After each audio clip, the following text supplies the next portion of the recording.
Ora viva, cordiais da saudações, boa noite. Assalamu alaikum, está a ver o jornal da Hack TV.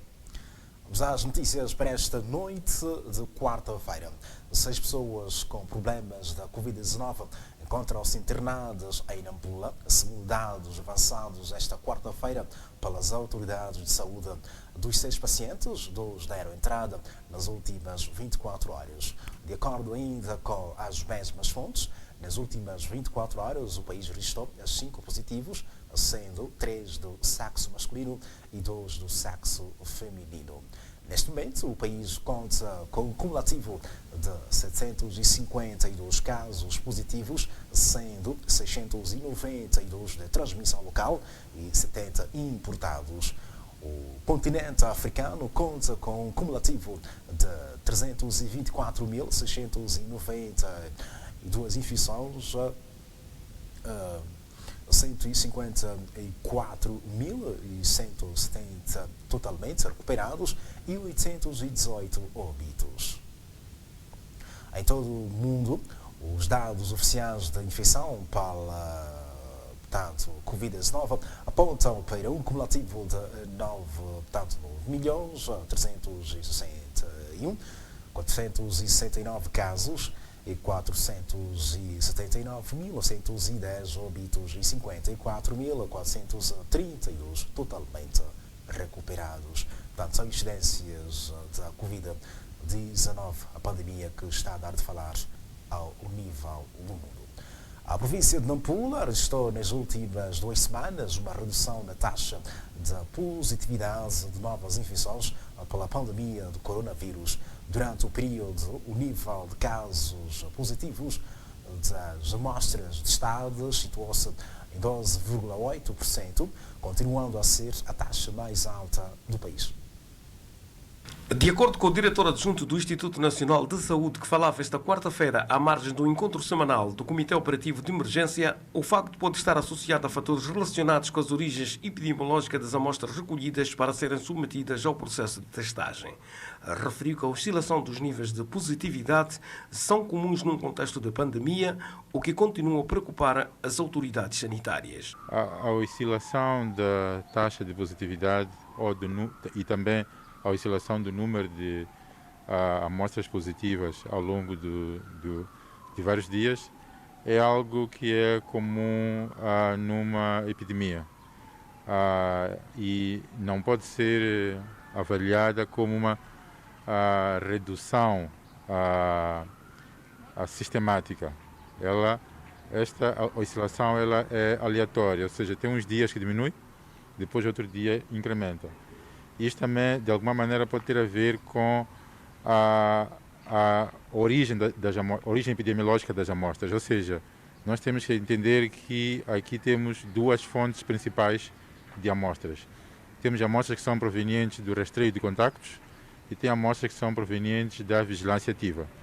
Então, dependendo da proveniência, do predomínio da origem epidemiológica da amostra, isto também pode levar a alguma oscilação.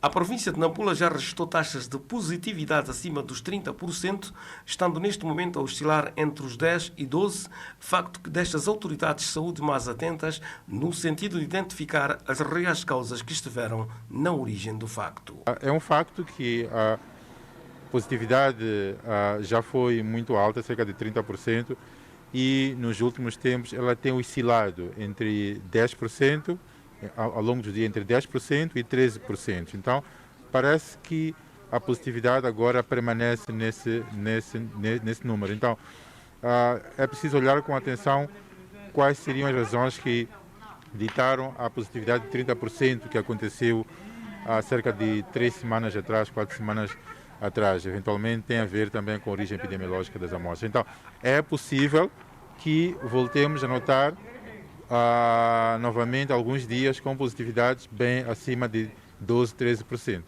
Entretanto, Nampula continua a enfrentar constrangimentos relacionados com o aumento da mobilidade de pessoas dentro da província, persistência de aglomerados nos mercados e paragens de transportes e falta de cumprimento das medidas de prevenção por parte de alguns cidadãos.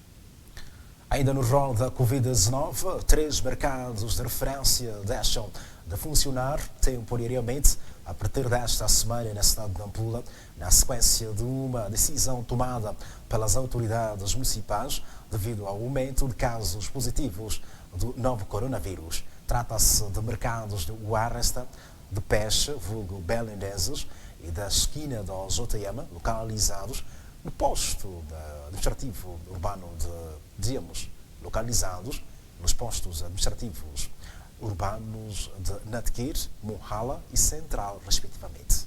Correto. Osvaldo Suf Momad, vereador de Promoção Económica, Gestão de Mercados e Feiras, disse tratar-se de mercados com maior movimentação de pessoas, mas que resistem às medidas de prevenção contra a Covid-19. O presidente do Conselho Autárquico orientou o que as comissões do mercado deveriam fazer para se proteger deste mal que está a atormentar a nossa cidade. Portanto, depois das orientações, o município passou a supervisionar se as medidas que o presidente orientou para que os mercados pudessem fazer estavam a ser cumpridas. Portanto, depois da nossa supervisão, concluímos que em alguns mercados está-se a cumprir com aquelas medidas que nos são recomendadas. Neste caso estamos a falar do mercado do Matadouro, ou seja, mercado 25 de junho. Mas também constatamos que em alguns mercados as medidas não estão a ser praticadas. Ou seja, os comerciantes dos tais mercados estão a ser remetentes com aquela que é a orientação do decreto presidencial. É daí que o Conselho Municipal decidiu colocar a mão nesses mercados e chegamos à decisão de reorganizarmos estes mercados. E para isto nós tivemos que tomar a decisão de encerrar esses tais mercados. E nesse momento são 3 mercados que vamos encerrar em tempo determinado. Os mercados de Uaresta, mercado de Peixe e mercado de Esquina Central, ou vulgo OJN. Esses são os primeiros mercados que nós tomamos essa decisão. A fonte assegura que todas as condições estão acauteladas para que os vendedores não estejam prejudicados. Nenhum comerciante vai ficar fora do negócio. Todos vão continuar a exercer as suas atividades normais de comercialização. Digo isso por quê? Porque nós, antes de tomarmos essa decisão, nós fizemos um estudo e verificamos que temos vários mercados que poderão acomodar os vários municípios da nossa autarquia, comerciantes nesse caso. Portanto, alguns mercados nós vamos separar por seções, como o caso do mercado do Aresta, é por isso mesmo que nós vamos encerrar por algum momento. O mercado do Aresta, Peixe, vamos separar por seções, algumas seções vão passar a serem cumpridas em outros mercados e assim em diante. Os 3 mercados a serem encerrados rendem ao município uma média diária de 35 mil meticais. Mesmo assim, o vereador diz que a sua instituição será implacável. Apelamos a todos os comerciantes que não fiquem assustados com essa nossa decisão, porque todos vão voltar ao comércio e que se distanciam as remetências que podemos ver nos mercados, porque nós vamos estar lá para fazer com que tudo isso aconteça. Nós vamos estar lá para ver os mercados prevenidos do coronavírus. O processo de reformulação dos métodos comerciais vai igualmente abranger 14 mercados considerados informais. Alguns municípios da cidade de Nampula, ouvidos pela nossa reportagem, reagem negativamente à volta do plano de encerramento dos principais mercados da urbe.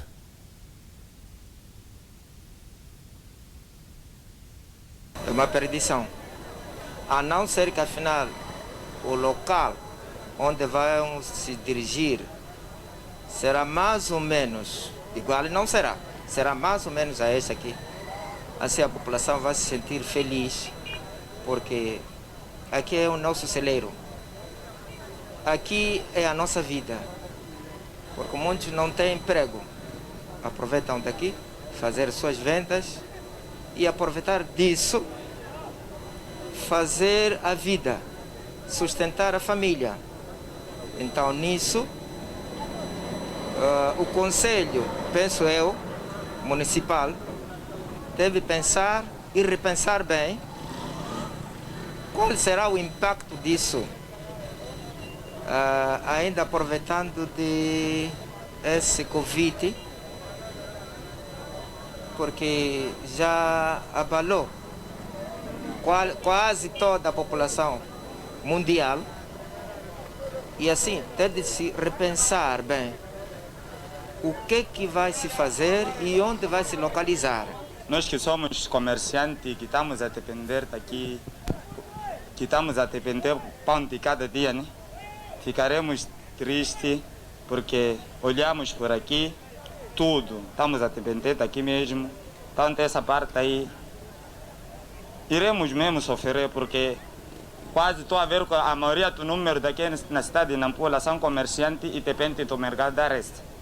Então, esse cancelamento do mercado resta, quase não será aqui em Nampula, quase vai afetar até na Gala, Pemba, na Maba, até na ilha, porque todo mundo está aqui, assim que está a ver esse carro aí, vinham comprar daqui mesmo no quintal, está a mandar para fora da cidade. Outros estão aí para a ilha, outros estão aí para Pemba, e está a depender desse mesmo mercado. Vou lá mesmo, sim, ir fazer meus atividades lá mesmo. E como é que acha? Acho normal. Ouvi, pá, estou assim mesmo, descomentado, porque eu acostumava aqui mesmo. Mas para mim é um sentimental, mas fazer o que não há como. Ia pensar de outra maneira, né? Ora bem, encerramento de mercados ao nível da cidade de Nampula devido a opiniões por parte dos municípios. Confissões religiosas na província de Nampula consideram que os 45 anos da independência nacional, que se assinalam esta quinta-feira, constitui um marco importante para o país que conseguiu alcançar ganhos significativos no desenvolvimento da economia e na melhoria da qualidade de vida da população.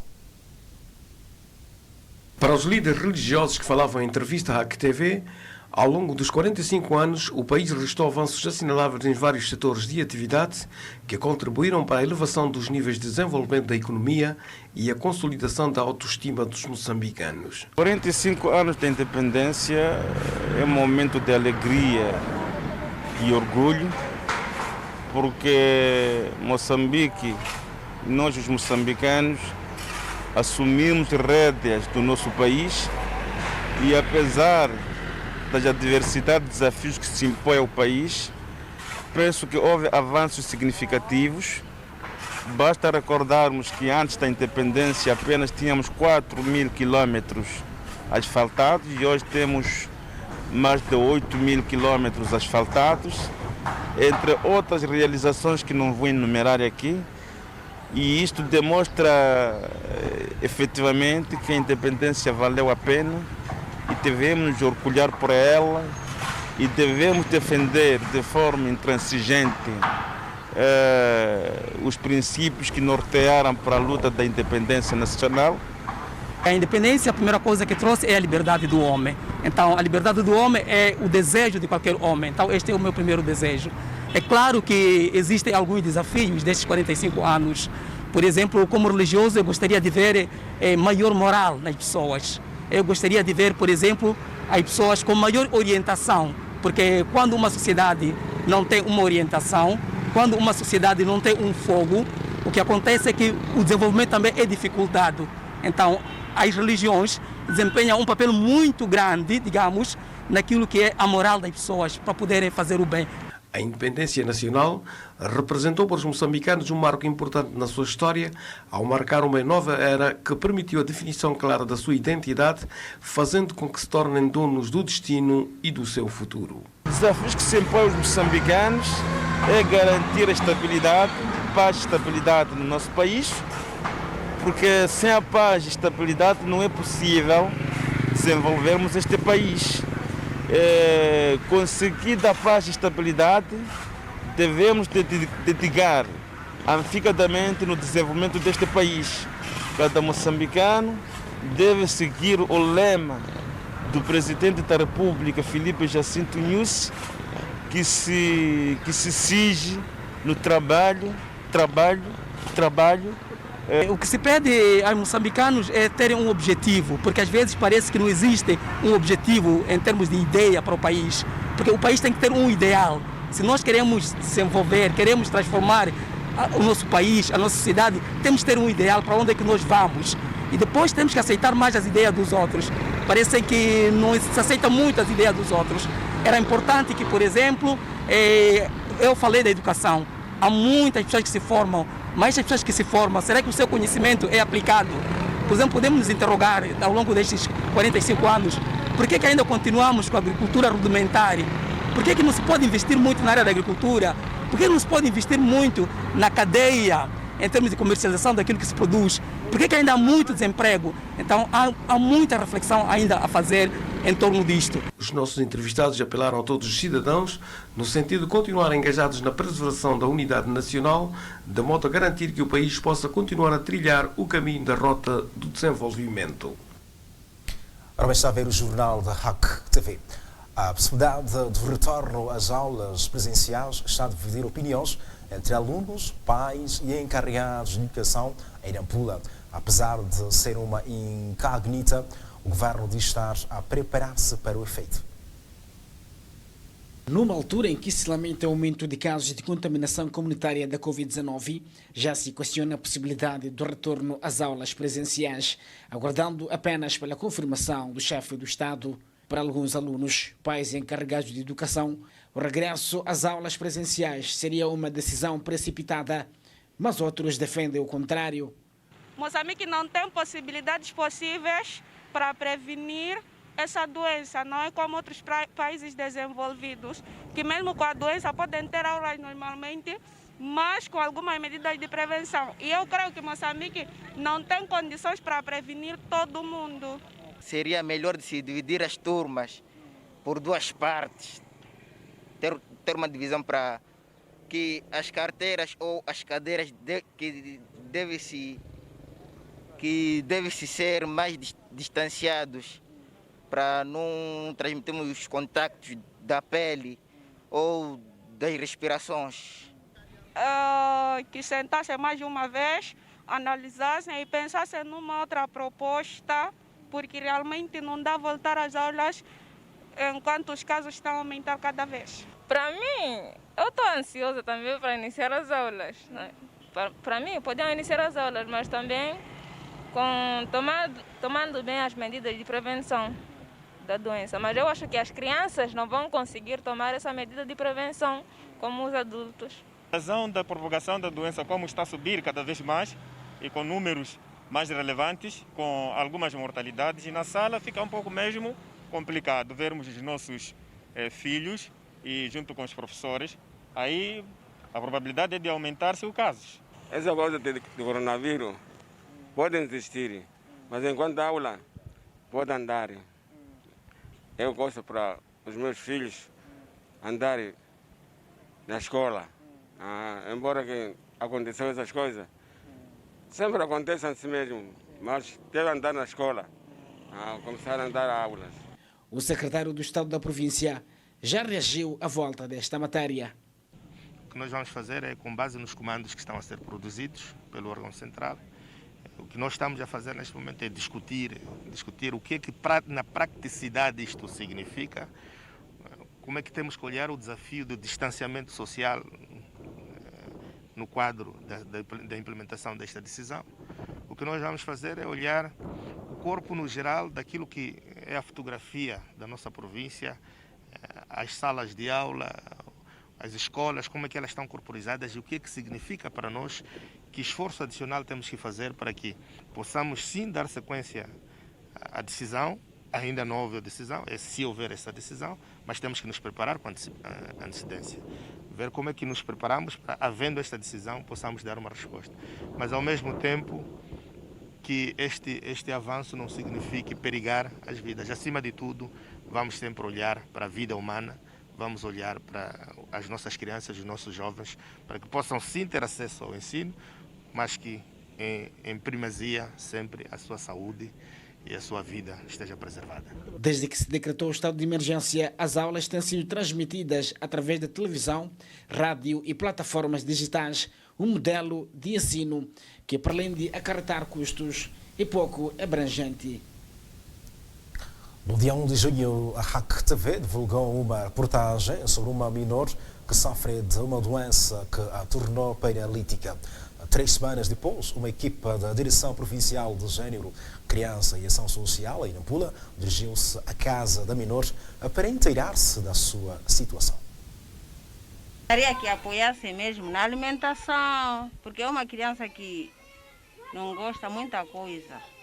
Aquela comida caseira que a gente disse, vamos comer isso, estou coçado, ela não come, não quer, não gosta. Depois, pode ter uma coisa, né, para a gente poder ela sentar, assim como carinho, para poder sentar. Primeiro, como a mãe está assim, poder lhe chover pouco, né, a querer sair. Estas foram as inquietações apresentadas aos técnicos da Direção Provincial de Gênero, Criança e Ação Social nesta parcela moçambicana, numa visita efetuada esta quarta-feira para avaliar as condições de vida desta menor. O chefe do Departamento de Criança daquela instituição disse que ficou sensível com o que presenciou. Vamos fazer, temos o programa da apoio social direto, poderemos ver se é possível encontrarmos alguma cesta básica. A família também falou do fato de habitação. Nós, como setor de género, podemos não fazer uma intervenção, porque não está dentro dos nossos programas, mas aquilo que for necessário, aquilo que for possível dentro dos nossos programas, vamos fazer uma intervenção através da delegação do INAS da nossa cidade de Nampula. Um dos primeiros apoios que a criança vai beneficiar será uma carinha de roda para permitir a sua locomoção, de modo que venha conquistar uma imunidade mais forte. Vamos ver se com aquela idade vai ser necessário ter uma cadeira de roda para facilitar a locomoção dentro do quintal. E também vamos ver com os nossos parceiros, temos a associação ADEMO de Monap, que está a desenvolver o programa de reabilitação baseada na comunidade. Também poderemos assumir em colocar aqui barras paralelas para a própria criança poder exercitar-se neste período em que a fisioterapia, o que ela vinha fazendo, está interrompida por causa da pandemia da Covid-19. E são essas intervenções logo a priori que poderemos fazer, mas como dizia, precisar de um estudo mais aprofundado para que tenha uma intervenção mais acertada, para que essa criança consiga recuperar alguns membros e também ela goze dos seus direitos, que são também direitos de todas as crianças que o nosso país tem. As autoridades aconselharam igualmente a família da menor a seguir devidamente as orientações deixadas pelos médicos. Também damos a informação da noite. Fique bem, volto usando uma ótima recepção à nossa programação. Lembre-se, coronavírus é uma realidade. Lave bem as mãos com água e sabão, coloque máscara e não se esqueça de lavar a roupa sempre que se fizer à rua. Assalamu alaikum, boa noite, até a próxima.